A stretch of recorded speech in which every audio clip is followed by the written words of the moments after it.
All right, we got the notes for section 8.2, which deals with circles and ellipses. So we're going to start with the ellipse. So here's your definition of an ellipse. An ellipse is the set of all points in a plane whose distance from two fixed points in the plane has a constant sum. The fixed points are called the foci, plural of focus, of the ellipse. The line through the foci is the focal axis. So that's what's down here. There's your focal axis. The point on the focal axis midway between the foci is the center. The points where the ellipse intersects its axis are the vertices of the ellipse, here and here. So what it's saying is here, when it's talking about the set of all points whose distance from two fixed points, means that if you draw this, so we'll call this distance 1, distance 2. Distance 1 plus distance 2 is always some number, regardless of where you mark your point. So it doesn't matter where you put a point. So here, so distance 1, distance 2. Doesn't matter where you do that label, that sum is always the same, whose distance from two fixed points have a constant sum. So C for constant. All right, so if you center your ellipse at the origin, here are your equations. X squared over a squared plus y squared over b squared equals 1. Same thing over here. This has a focal axis along the x-axis. So here's where your foci lie, C, plus or minus C. There's two of them, one positive, one negative. Vertices A. The semi-major axis is half of the major axis, so the vertex to the center is A. The semi-minor axis, that's actually the center, the perpendicular to the major axis, so this is the minor axis, so this distance is B. And then in Pythagorean relation, A squared equals B squared plus C squared. So A squared equals B squared plus the distance to the focus. You remember, C is not a, this is not a, sorry, I saw the screen. This is not a right triangle. C is not the hypotenuse. A is the length from the center to the vertex. B is perpendicular to that from the center to the edge. And C is the distance to the focus. Now, in these things, A is always the larger of the two. So if A is underneath the X value, if your denominator is larger under X, this ellipse is going to run left-right. If your larger value is underneath the Y, it's going to run up, down, tall. Okay, so example 1, find the vertices and the foci of this ellipse.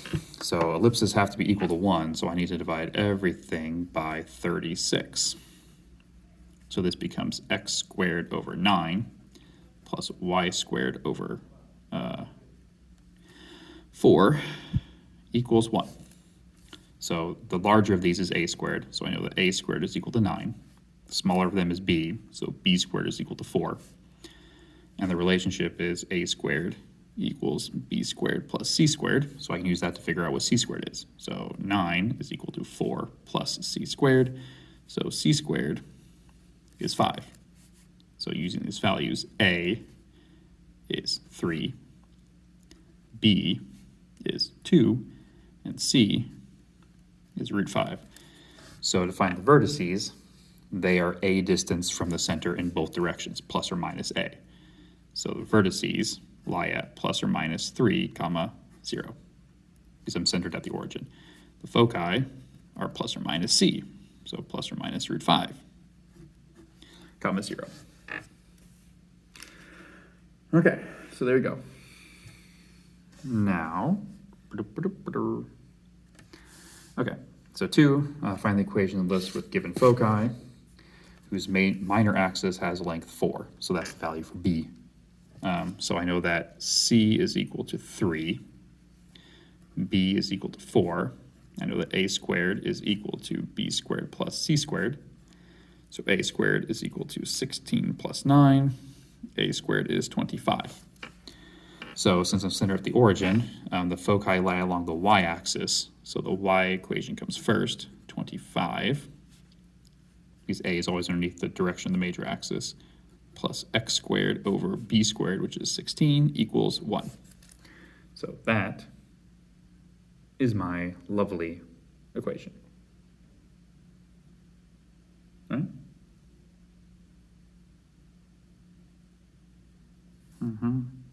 Minor axis has length 4, so that's b. All right. Oh, nope, messed that up. The minor axis is length 4, so b is actually half of that. b is 2. I did that all wrong. c is 3. b is 2. The minor axis has length 4. b is only half of that. a is half the length of the major axis. So a squared is equal to b squared plus c squared. So a squared is equal to 13. So y squared over 13 plus x squared over 4 equals 1. There we go. Okay. Okay, translations. So just like before, we can move an ellipse around. We don't have to center it at 0, 0, which once again creates this HK stuff, which is where the vertex, or sorry, where the center lies. It's not a vertex anymore. So running left to right, the larger denominator is underneath x. Running up and down, the larger denominator is underneath the y. Then you have these lovely formulas. Most of these things are still the same thing, except now instead of having just plus or minus a comma 0, it's h because we're not centered at the origin anymore. Same thing, so h and k will be locations of the center. Okay, so let's look at our next example. Example 3. Find the standard form of the equation for ellipse whose major axis has endpoints -2, -1, 8, -1, so it runs left to right, and whose minor axis has length 8. So these 2 points, between these 2 points from -2 to 10, so the major axis has length 10. Minor axis has length 8. So A is half of that, or 5. B is half of that, or 4. Now I can actually figure out h and k too, because these values are the vertices. The center has to lie halfway in between them. Now it's going to be at -1 something. So h and k, well, that's -1. Halfway between -2 and 8, I add them up and divide by 2. So it's going to be at 3. And if you want to check your work, if I add 5, if I add the a value to h, I should get one endpoint, 8. If I subtract the a value, I should get the other one. So h is the a value away. Now if you look at the circle, or sorry, the ellipse, it might make it a little bit easier to see. 1, 2, 3, 4, 5, 6, 7, 8. 1, 2. So here and here, that's my major axis. So the ellipse is doing something like that. B is 4, so that means I can actually figure out. So here's my center. So if I go 1, 2, 3, 4, and 1, 2, 3, 4, the ellipse actually looks something more like that. It's pretty close to a circle because A and B are pretty close to the same thing. So this guy runs left and right. So the x comes first, x minus h squared over a squared plus y minus k squared over b squared is equal to 1. So there we go. Always equal to 1 on the right. All right, find the center, the vertices, and the foci. All right, so the center, so I need h, k, a, b, and c. So h for this problem is equal to -2, so it's being subtracted from the x. K, and so it's being subtracted from the y, so 5. Now this one's written a little bit out of order. The x is first, but the larger one is a. So a is actually 7, because that's a squared. B is 3. So to find c, I need to use my formula where a squared is equal to b squared plus c squared. So 49 is equal to 9 plus c squared. So c squared is 40. So c is 2 square root 10. Okay. So the center lies at hk, -2, 5. The vertices, there's going to be 2 of them. This parabola runs up and down because the larger numbers are underneath the y, so vertices, the x value will not change. A is 7, which means the vertices are 7 away from the center, so 12 and -2. Add and subtract a from that number. The foci are c away, so -2, 5, since it's a root, I'm gonna be lazy, to root 10. Or, no, root 40. So there you go. Your center, -2, 5. the vertices at, oh, I just said it, negative 2, 12, negative 2, negative 2, and then your center. All right, you also have what's referred to sometimes as the eccentricity, which kind of describes how ovally the oval is. So the eccentricity of ellipse is given by this formula, where A is the semi-major axis, so half of the major axis length, B is the semi-minor, half of the minor axis length, and C is the distance from the center of the ellipse to either focus. So D is that common distance, which we don't normally calculate, so it's easier actually to use this version here on the right. So, example 5 here. Earth's orbit has a semi-major axis of A is about this, gigameters, and eccentricity, calculate and interpret B and C. So I can use the eccentricity is 0.0167 is equal to the square root, so of A squared, 149.598 squared, minus B squared over A. So doing some math, so we'll take our 0.0167 times 149.598. That moves that out from underneath. And then I would need to square both sides to get rid of the square root. And then I would subtract 149.598 squared to get rid of that number. Then I would divide by negative 1 to get rid of the negative sign. And then lastly, take the square root one more time.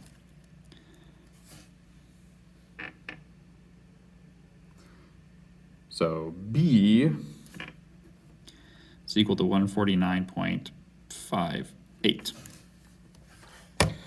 Okay, so there's B. C, so I've got A squared equals B squared plus C squared. So 149.598 squared is equal to 149.5, actually we'll go out one more place, we'll call it 577. 577 squared plus C squared.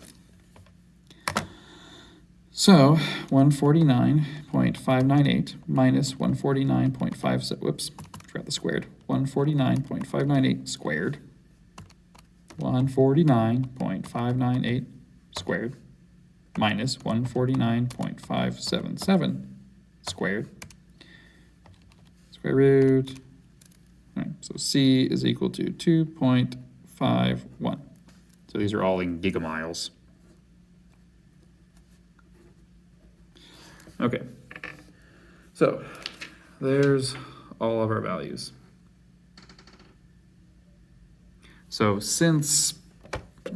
it says calculate and interpret B and C, so since the major axis and the minor axis are so close together, the major axis is 149.598 and the minor axis is 149.577, the orbit's almost a circle.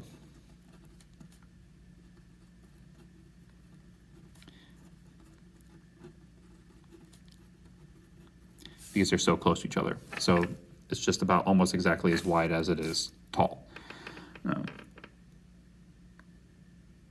So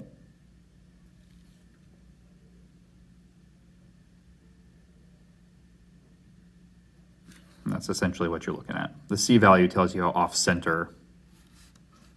So from the center of the Earth's orbit, the sun actually sits 2.51 gigamiles off-center, because that's the distance to the focus. So the Earth's orbit, if you look at the picture, the sun is closer to one edge than it is to the other. So perihelion is when if you look at these words here, is when the Earth is closest to the sun. Aphelion is when it's farthest from the sun. So that's when you're at. There you go.